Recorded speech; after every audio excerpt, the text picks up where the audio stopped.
చేస్తున్నాను. అలాగే మీ అందరికీ కూడా తెలుసు, కలియుగ వెంకటేశ్వర స్వామి ఆలయానికి వెళ్తే సంవత్సరానికి ఒకసారి వైకుంఠ ఏకాదశి నాడు ఉత్తర ద్వారం తెరుచుకుంటుంది. అలా మన ఆంధ్రప్రదేశ్ అభివృద్ధి కోసం ఈ రోజు ఉత్తర ద్వారంలో మన భోగాపురం ఈ రోజు మన అందరికీ కూడా తెరవబోతుంది. ఎంతో కాలం నుంచి ఎదురు చూపులు చూసాం మన ఉత్తరాంధ్రలో.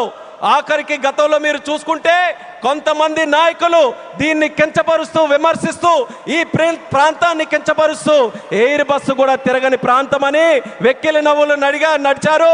ఈ రోజు వాళ్ళకి కళ్ళు తెరిచి చూడమంటున్నా ఎయిర్ బస్సులు దిగే ప్రాంతంగా ఉత్తరాంధ్ర మారింది.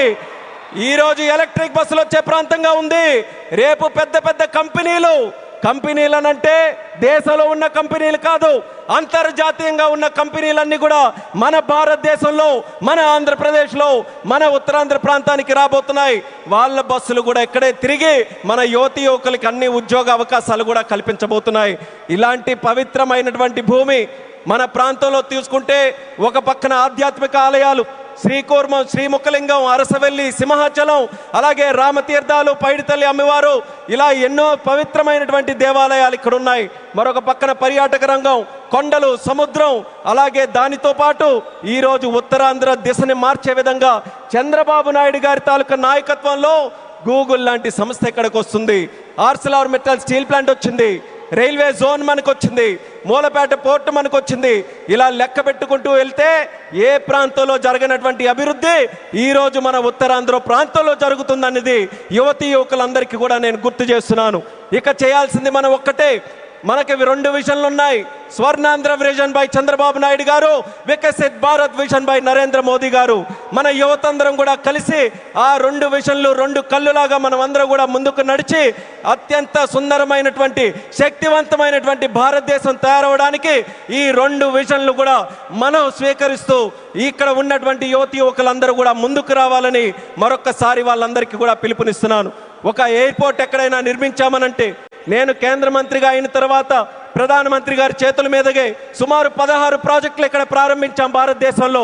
కానీ ఏ ఎయిర్పోర్ట్ ప్రాజెక్టు కూడా ఇంత ఘనంగా 2-3 లక్షల మంది ప్రజల తాలూకా ఆశీర్వాదం మధ్యలో, ఇది ఏదో ఒక రాష్ట్ర పండుగ అంటున్నారు. ఇది కేవలం రాష్ట్ర పండుగ కాదు, ఉత్తరాంధ్రలో ఉన్నటువంటి ప్రతి ఇంటి పండుగ ఈరోజు ఈ విమానాశ్రయ ప్రారంభోత్సవ కార్యక్రమం అందరి గుండెల్లో ఉన్నటువంటి కార్యక్రమం. అటువంటి కార్యక్రమానికి మనం నిజమైన అర్థం ఈరోజు సాకారం చేశాం. అర్థమనంటే భవ్యమైనటువంటి ఒక బిల్డింగ్ కట్టడమే కాదు, దానికి చరిత్ర గుర్తుండిపోయేలా మన్యం వీరుడు అల్లూరి సీతారామరాజు గారి పేరు పెట్టడం, ఇది ఒక చరిత్ర అనేది కూడా తెలియజేసుకుంటున్నాను. అడవుల్లో ఎక్కడో వినేటటువంటి పేరు, అడవుల్లో వినేవాళ్ళం అల్లూరి సీతారామరాజు అని.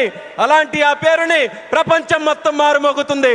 అమెరికా వెళ్ళినా, ఆస్ట్రేలియా వెళ్ళినా ఎక్కడికి వెళ్తున్నారనంటే అల్లూరి సీతారామరాజు గారి తాలూకా గడ్డ విమానాశ్రయానికి మేము వెళ్తున్నామని మన యాత్రికులందరూ కూడా గర్వంగా చెప్పుకునే స్థాయిలో ఈరోజు ఆ పేరును కూడా మన నరేంద్ర మోదీ గారి తాలూకా అధ్యక్షన కేంద్ర ప్రభుత్వం అంగీకరించి ఈరోజు పెట్టింది.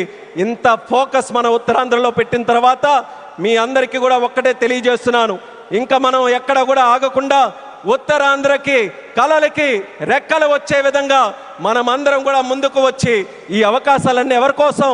ఇవి రాజకీయ అవకాశాలు కాదు, ప్రజల